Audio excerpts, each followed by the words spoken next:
दोस्तों, मेरे चैनल से जुड़ने के लिए सब्सक्राइब बटन पर क्लिक करें और आप चाहते हैं कि वीडियो अपलोड होते ही मेरे पास मैसेज आ जाए तो बेल आइकन को भी ऑन कर लीजिए। नमस्कार मित्रों, मैं कुंडली टॉपिक के बारे में आपको समझाना चाहता हूं। बहुत ही इम्पोर्टेंट इन्फॉर्मेशन दे रहा हूं या देने जा रहा हूं। तो आपने सबसे पहले भाव में समझा था, सबसे पहले प्रथम पार्ट में आपने ये समझा था। आज मैं दोबारा उसे कंफर्म कर देता हूं कि सबसे प्रथम में आपको समझना है कि ये राशियां हैं: मेष, वृष, मिथुन, कर्क, सिंह, कन्या, तुला, वृश्चिक, धनु, मकर, कुंभ, मीन। इन राशियों का स्वामी कौन है? स्वामी का मतलब ये है कि इन राशियों के स्वामी मंगल, शुक्र, बुध, चंद्र, इस तरह से ये इनके स्वामी सामने मैंने मेंशन कर दिया है मित्रों। अब इन राशियों को आपको कन्फर्म में जानना किस भाव से है, क्योंकि किसी भी कुंडली में, जन्म कुंडली में, क्योंकि किसी भी जन्म कुंडली में राशि नहीं लिखी होगी। किसी भी जन्म कुंडली में राशि नहीं लिखी होगी, सिर्फ नंबर लिखे होंगे। जैसे ये नंबर आप देख पा रहे हैं वीडियो में, तो नंबर लिखे होंगे। यहाँ लग्न लिखा है, लग्न के बाद 2 नंबर लिखा हुआ है, 3 नंबर, 4 नंबर, 5 नंबर, 6 नंबर, 7, 8, 9, 10, 11, 12, 1। इस नंबर से नंबर लिखे होंगे। तो आपको यहाँ नंबर के माध्यम से राशि याद करना है। 1 नंबर लिखा है तो मेष राशि है, 2 नंबर लिखा है तो वृष राशि है, 3 नंबर लिखा है तो मिथुन राशि है, 4 नंबर लिखा है तो कर्क राशि है। इस प्रकार से आपको इन सबको याद रखना है कि ये कौन सी राशियां हैं। तो मित्रों, ये कुंडली में जैसे 2 नंबर लिखा है तो ये किस राशि की कुंडली हुई? तो उत्तर में है, ये वृष लिखा हुआ है 2 नंबर में। तो मित्रों, ये 2 नंबर की राशि में कौन है? ये हो गए आपके वृष राशि। अब वृष राशि की आपके कौन है? वृष राशि के स्वामी कौन है?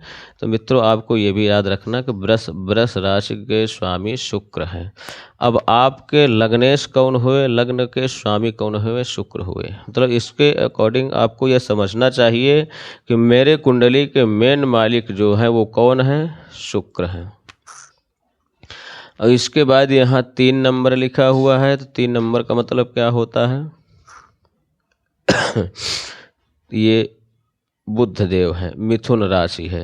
3 नंबर मिथुन राशि और इसके स्वामी कौन हुए? बुध देव। 4 नंबर कर्क राशि, स्वामी कौन है? चंद्रदेव। 5 नंबर लिखा है, स्वामी राशि कौन सी है? सिंह राशि, स्वामी कौन है? सूर्य है। 6 नंबर यहाँ लिखा हुआ है, कौन सी राशि है? कन्या, स्वामी कौन है? बुध है। 7 नंबर यहाँ लिखा हुआ है, स्वामी कौन है?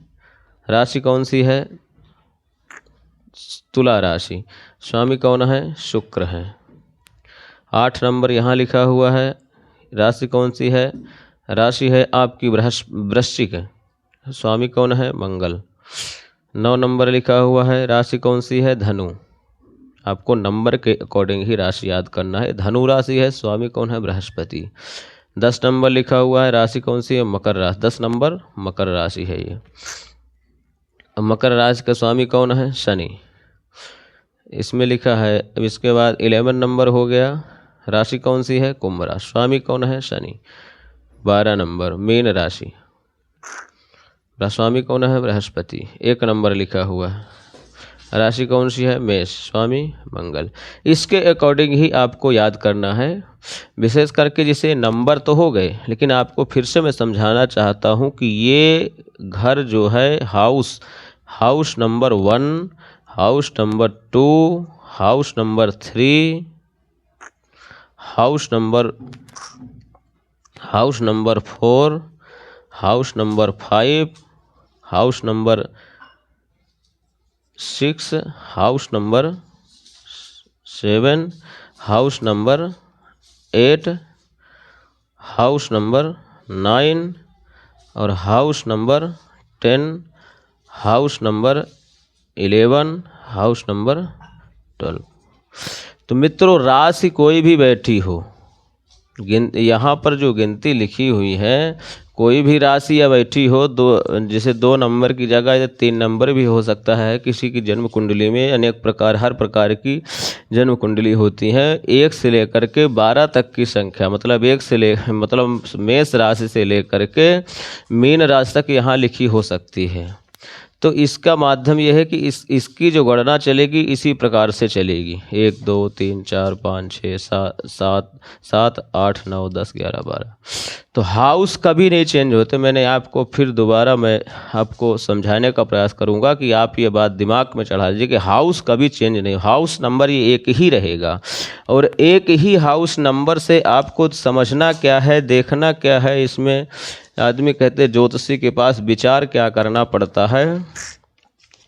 तो प्रथम भाव से हमेशा शरीर, रंग, आकृति, विवेक, गौरव, विनम्रता, स्वभाव इत्यादि चीज़ें ही देखी जाती है हाउस नंबर 1 से। राशि कोई भी लिखी हो उससे मतलब नहीं है। राशि उससे मतलब यहाँ तब होगा जैसे यहाँ पर लग्न है, हाउस नंबर 1 है तो 1 ही रहेगा हाउस नंबर। इसमें देखना यही है, शरीर, रंग, आकृति इत्यादि।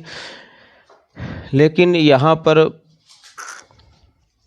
आपको समझाने का प्रयास करूंगा कि हाउस नंबर यहाँ पर मान लीजिए, हाउस नंबर यहाँ पर 2 लिखा हुआ है।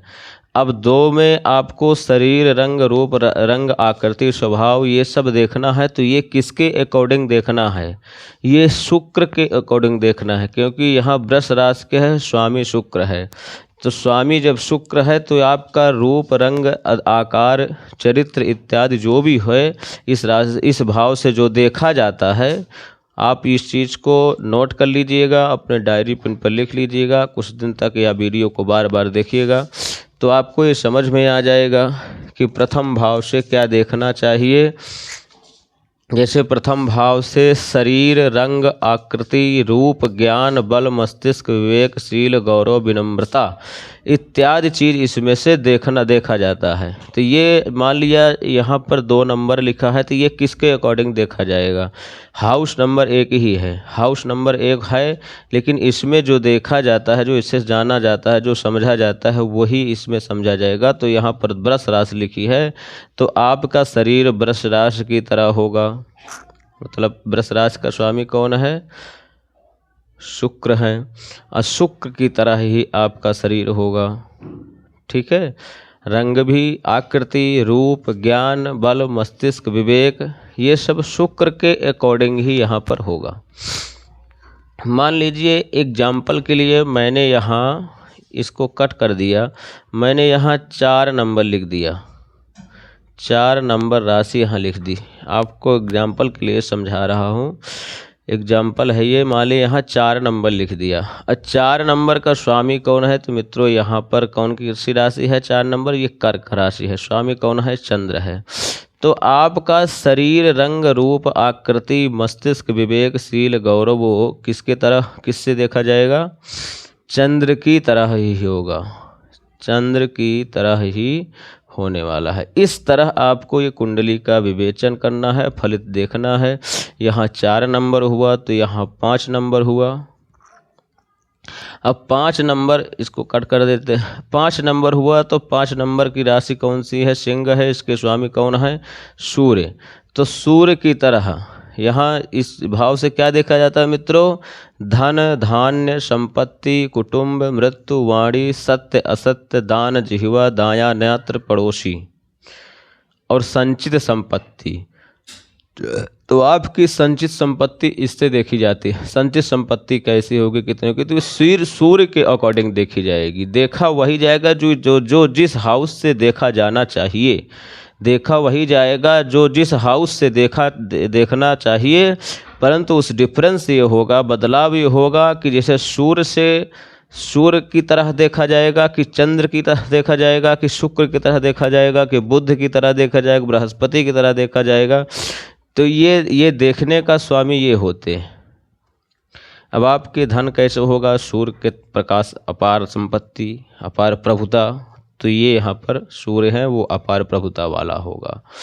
कुटुंब भी अच्छा होगा। वाणी थोड़ा कठोर होगी क्योंकि सूर्य क्रूर ग्रह है। सत्य बोलने वाला होगा।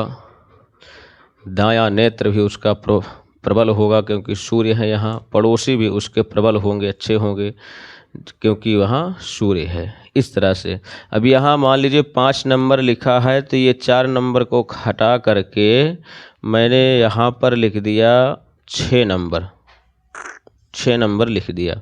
अब 6 नंबर की राशि कौन सी है? कन्या राशि है। अब स्वामी कौन है? बुध है।